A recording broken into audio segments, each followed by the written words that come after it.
Hi Leute, willkommen bei Dragomir baut. Ich bin der Dirk und auf meinem Kanal dreht sich alles rund um den Labwaffenbau. Heute seht ihr den zweiten Teil zu meinem Schildbau. Ich hoffe, der erste Teil hat euch schon gefallen. Dann seht ihr jetzt, wie es weitergeht. Und wenn ihr nichts verpassen wollt, würde ich mich echt freuen, wenn ihr mich abonniert. Wir sehen uns. So Leute, ich bin jetzt hingegangen, habe eine Schablone von dem Schild gemacht. Habe das auf die Matte aufgelegt. Mittellinie. Dann nochmal so gespiegelt. Ja? Und das Ganze dann ausgeschnitten. So. Dann bin ich hingegangen. Habe bei dem Kern die Mitte oben, Mitte unten. Und habe das mit einer Linie verbunden. Damit können wir dann hier die Mittellinie quasi, dann haben wir die Mitte vom Schild und machen dann hier rundherum Linien. Ja, also einmal rundherum. Das ist dann quasi, wie ihr das hier hoffentlich sehen könnt, das ist dann, damit ihr wisst, wo ihr klebt. Die Seite Pattex, die Seite Pattex. Ja, ich denke mal, soweit ist das schon mal klar. Und dann sehen wir uns dann gleich wieder, wenn ich anfange, das Ganze zu verkleben. Dafür müssen wir uns aber noch ein bisschen was bauen. Weil das Ding soll ja auch eine Wölbung kriegen. Also muss ich an den Seiten das alles ein bisschen höher haben. Aber das seht ihr dann gleich. So Leute, ich habe hier so eine Kiste. Die nehme ich jetzt, damit das nicht von den Seiten weggeht. Wäre vielleicht ein bisschen besser gewesen, wenn sie was weit auseinander wäre. Aber das ist jetzt erstmal egal. Jetzt habe ich hier noch das Stück vom Kern. Das lege ich einfach mal hier so rein. Dann nehme ich das nächste Stück. Und zwar die Schildmatte. Könnt ihr auch irgendwie anders vorher schon mal vorbiegen. Wie ihr seht, kann das jetzt schon so ein bisschen biegen. Ne? Und dann gehen wir hin. Tun erstmal Pattex auf beide Seiten drauf. Fangen wir erstmal auf einer Seite an. Und dann sehen wir uns gleich wieder.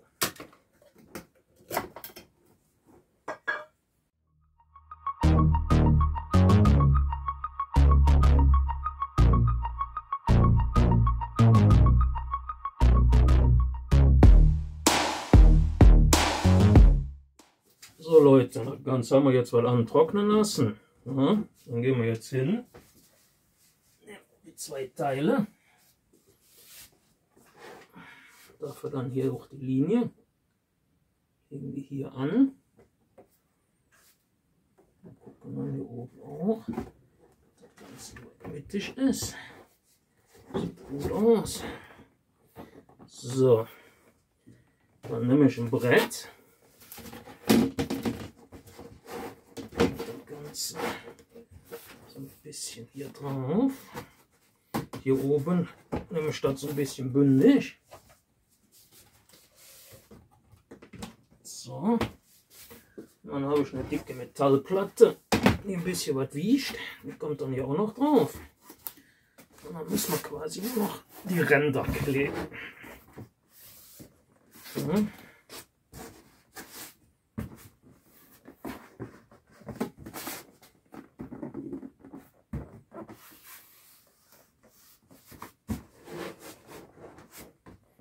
Wie gesagt, besser ist es natürlich, wenn das schon ein bisschen weiter gebogen ist.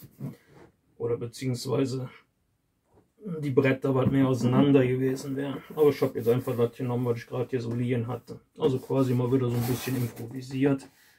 Wie gesagt, könnt das natürlich auch ein bisschen anders machen. Aber können auch nur ein paar Holzklötze dazwischen tun oder so, das geht auch. Ja. Mehr ist das jetzt erstmal nicht. Man muss das Ganze jetzt erstmal trocknen. Ja, mein Mikro hat sich gerade auch verabschiedet. Naja, gut. So. Ja, und dann müssen wir das Ganze jetzt erstmal trocknen lassen. So Leute, das Ganze lassen wir jetzt so ein bisschen trocknen. Ne? Dass das alles gut hält. Noch ein bisschen nachdrücken. Dass das nachher auch sich nicht wieder löst. So, sieht aber schon ganz gut aus. So, das Ganze lassen wir jetzt erstmal bis morgen trocknen. Und dann gucken wir mal, wie das morgen aussieht. Also, bis dann. So Leute, ich habe das Ganze jetzt schon mal aus dem Ding rausgeholt. Dann machen wir das Brett hier mal weg. Das untere Teil machen wir auch weg. So. Machen. Das ist nicht schlimm. So, wie ihr seht, ne, ist schon eine vernünftige Wölbung drin. Ich hoffe, das kann man so gut sehen. Ne? So, und dann hier mal hin und kleben auf die Innenseite auch noch eine Matte hin. Ich nehme jetzt eine 3 mm Matte. Zeige euch dann gleich mal, wie das geht. Werde jetzt aber erstmal so ein bisschen hier noch so die Oberfläche anrauen. Ne? Also, damit der Kleber besser drauf hält. Also wirklich nur so ein bisschen mit Schmirgel.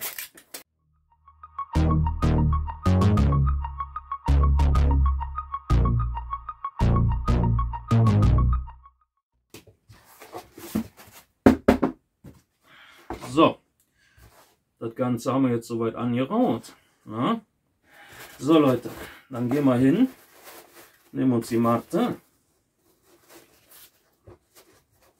Können wir eigentlich auch schon, die werde ich mit Heißkleber fixieren. Dafür müssen wir das Ding aber ein bisschen erstmal vorbinden. Dann sehen wir uns dann gleich wieder.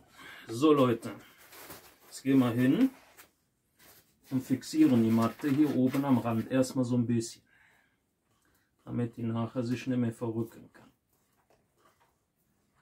Aha. So.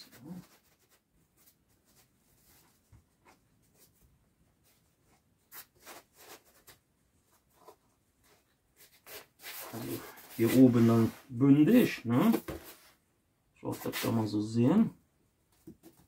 Ja, dann machen wir hier so 2-3 cm Streifen auf der kompletten Länge. Kann man natürlich auch mit Pateks machen oder eine andere Weise. Wie gesagt, das ist jetzt so, wie ich es mache. Ne? Geht ja nur darum, dass ihr ungefähr wisst, wie man sowas baut.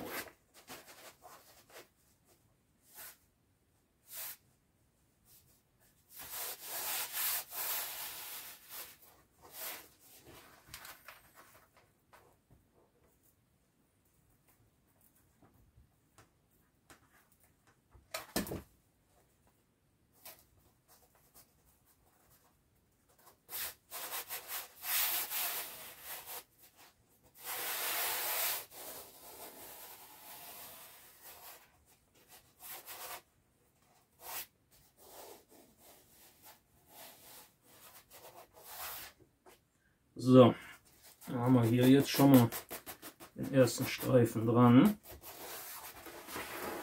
Dann können wir quasi hingehen, das Ganze mit Pateks kleben oder halt mit Heißkleben. Jetzt habt ihr ja hier noch die Schrauben, das ist das Schöne. Ihr geht jetzt einfach hin und macht dies.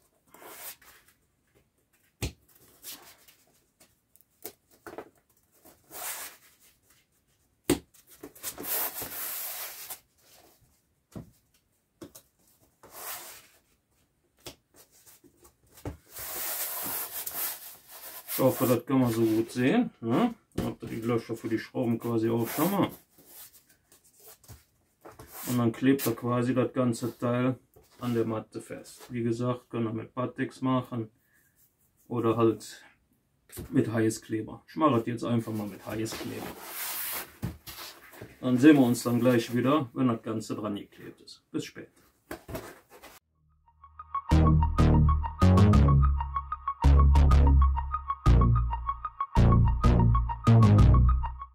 So Leute, die Matte ist jetzt aufgeklebt. Ja. Jetzt streichen wir hier noch die überstehenden Sachen ab, was wir hier noch so stehen haben. Und dann müssen wir noch ein bisschen schleifen und dann können wir anfangen, den Rand zu kleben.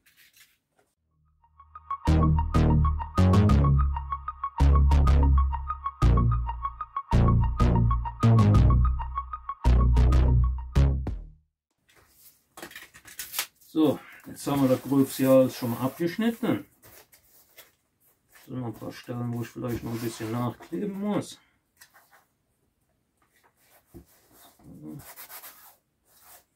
So, am Rand habt ihr das dann schon mal. Und dann geht er jetzt erstmal hin, das Schnörkelpapier. Und schleift hier erstmal einmal komplett so einmal komplett rund. Dann sehen wir uns dann gleich wieder, wenn das soweit fertig ist.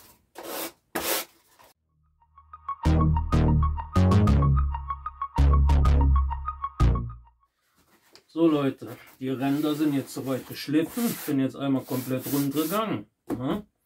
Jetzt gehen wir hin. Ich will ja Metallbeschläge drauf haben, also als Einfassung. Jetzt habe ich 7 cm, 3 mm Matte genommen. Also 7 cm breit, 3 dick. Die wollen wir dann quasi so um den Rand drumherum machen. Jetzt gehen wir mal hin. Nimm Maßband. Nimm dann 2,5 cm. Und gehe quasi einmal komplett rund und mache bei 2,5 cm Linie. Das ist dann nachher, das erleichtert uns dann nachher das Kleben. Dann sehen wir uns dann gleich wieder, wenn ich quasi alles drauf gemacht habe. Bis gleich.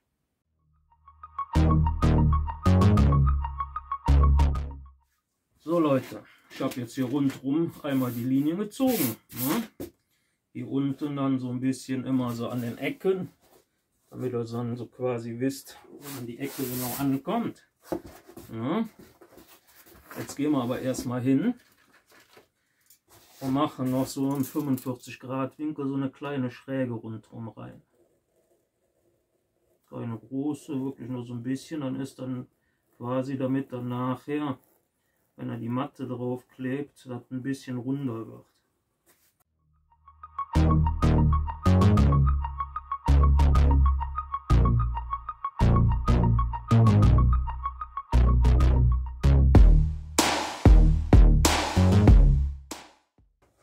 So, ich glaube, das Ganze schmürgeln wir jetzt noch ein bisschen.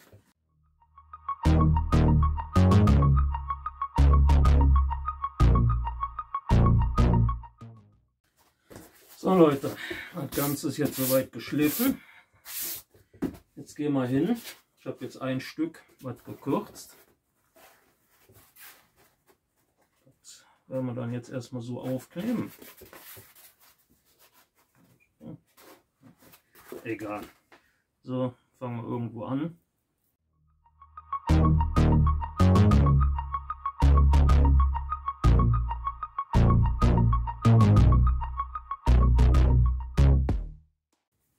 So, jetzt haben wir das da. Dann habe ich noch 2 längere Teile gemacht. Da gehen wir dann quasi hier hin und gehen dann komplett einmal runter. Kann natürlich auch erstmal hier oben das alles festkleben, aber ich zeige das doch direkt mal so in einem Stück.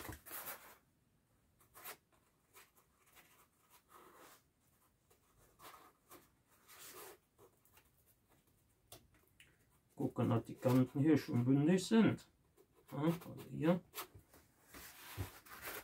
Und dann geht da einmal komplett bis unten hin durch, vorausgesetzt die Matte ist lang genug.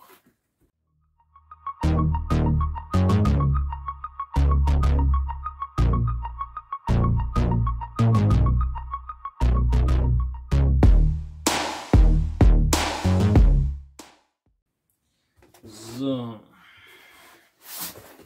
dasselbe dann von der Seite auch.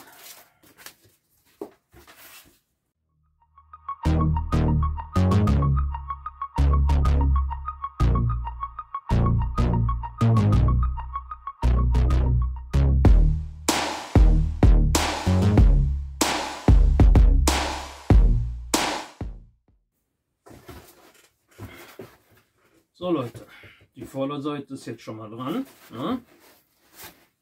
Dann gehen wir hin und kleben das quasi hier einmal so rund und dann auf der Rückseite. So Leute, noch ein kleiner Tipp für die Ecken hier oben. Ne? Ihr habt das ja jetzt hier oben unten rundherum verklebt, nur jetzt hier habt ihr dann quasi so ein bisschen. Dann geht er von oben hin. Ich hoffe, das kann man sehen. Schneidet das Ganze so weit ein, dann kann man das später nämlich so hochklappen. Allerdings habt ihr noch ein bisschen hier überstehen. Hier muss ich auch noch ein bisschen nachkleben, aber das ist nicht schlimm. Das habe ich jetzt auf der anderen Seite schon mal vorbereitet. Wie ihr seht, ist das hier auch so. Habe dann das Ganze auf die Länge hier. Ich habe dann hier das Stück schon mal so weit ein bisschen vorgeklebt. Ja, quasi so. Dann habt ihr hier schon mal die Länge. Dann schneidet ihr das quasi hier einmal ab. Dann könnt ihr das einmal schon mal hier hochklappen. So.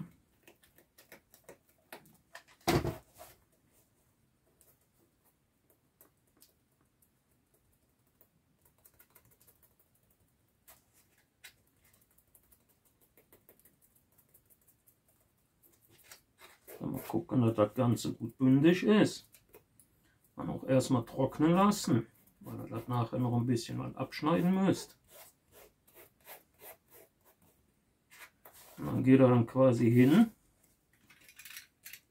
schneidet hier noch ein bisschen ein. Gucken, wie weit ungefähr. Und dann klebt er das kleine Stück hier auch noch mit ein. So.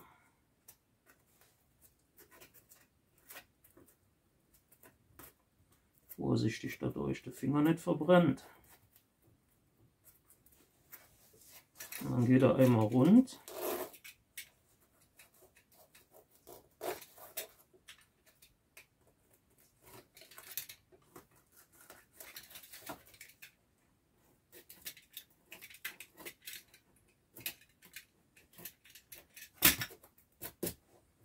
Dann schleift er das noch so ein bisschen bei.